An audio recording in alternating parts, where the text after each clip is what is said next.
Listen, I don't want to dog him like everybody else is and act like then he has no potential. What I'm saying is you go from a positional coach to an offensive coordinator to the head coach inside of a year where you got people in the NFL that have been waiting decades for this opportunity, and this dude pulls it off in a year. Who do you have pictures on? Who do you know? How the hell did that happen? Okay? Yesterday what happens is 13 penalties on the season, 70. You're going up against a team that got 46 for the year. You are averaging 10 penalties per game. False starts, offsides, timeouts being used because dudes are in the wrong position. And this includes Odell Beckham Jr. And you talking to me about their schedule?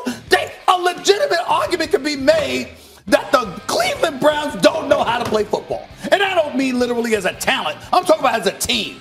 A legitimate argument. Listen, you call games. You're doing a great job, by the way, doing that. Okay? Thank you. You played the game. You know the game. I ain't questioning your knowledge. I'll defer to you. I'm talking collectively as a unit, as a team.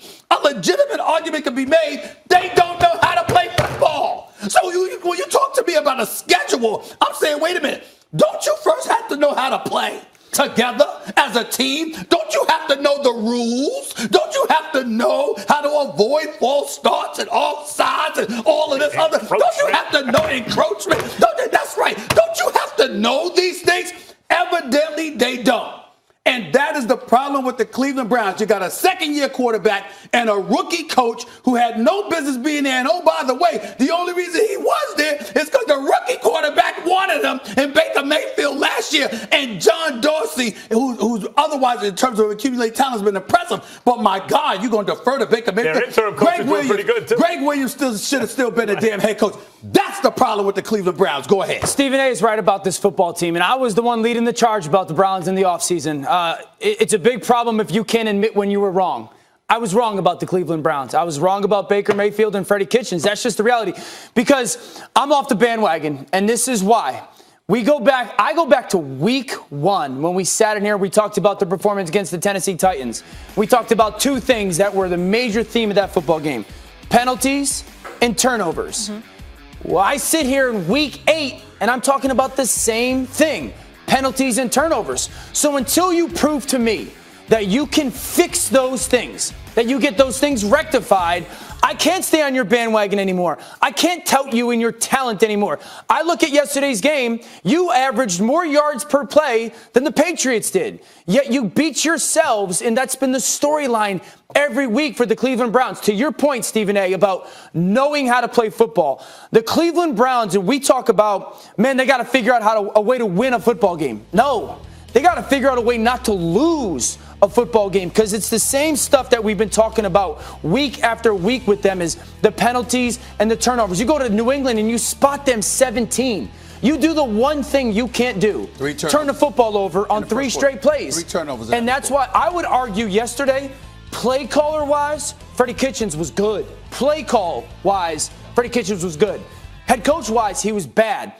I look at one play that encapsulates the whole season. It's 4th quarter, about 7 minutes to go. It's 3rd and 11. They throw a pass to Odell Beckham. They run the punt team on there. And then in a matter of 10 seconds, Freddie Kitchens goes, I don't want to punt. We have to go for it. And instead of calling a timeout and getting his offense back out there, takes a penalty on purpose. He's overwhelmed because in that moment, on 3rd down, as a head coach, once you make your play call in, you are starting to have the conversation with your staff. What's our plan on 4th down? What are we doing if we don't get anything? Is this mandatory go for it on 4th down if we don't get any yards? And that play totally encapsulates to me the lack of preparation for this football team. And that's why I'm off. You're both making a lot of good points about it. That's why I'm looking for the lifeboat, but I'm giving it another week.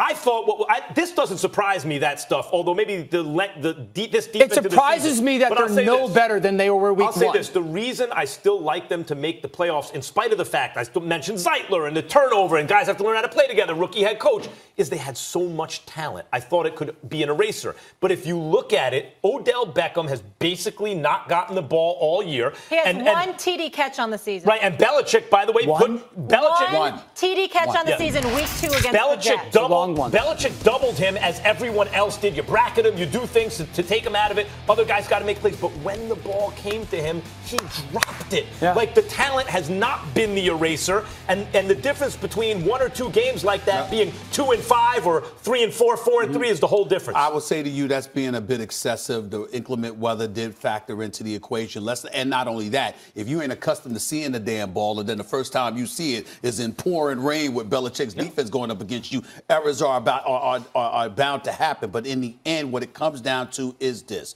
Freddie Kitchens had no business being named the head coach. He was named the head coach because of a relationship with the quarterback instead of what is best for the team. And yesterday they got exposed because the New England Patriots don't do that. As you would say, Belichick's all business. It ain't about relationships. It's about what gets the job done. Dorsey made a different decision than somebody like Belichick and Kraft would ever make. You good with LaFleur and with McVay? Are you, as you say, LaFleur, like you good with those guys because they paid dues as coordinators? No. I'm not good with them, but I do think that LaFleur is in a different situation because look at the quarterback he has as a first-year head coach compared to what other coaches have. I was right on LaFleur. I thought he'd be a good fit for the Packers. Can I take that?